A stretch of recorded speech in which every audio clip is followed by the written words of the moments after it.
তোমাদের কাছে একটা দুঃখের কথা বলি যে আমাদের এমন একটা অবস্থা যে মানুষটার জন্য আমাদের সংসারটা চলে, আজকের সেই মানুষটা শুয়ে পড়েছে।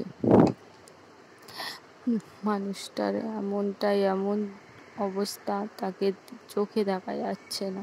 তোমাদেরকে চোখে দেখায়, দেখো মানুষটা কেমন ভাবে শুয়ে আছে, মানুষটার গায়ে কেমন বার হয়েছে, কি অবস্থাটা দেখো।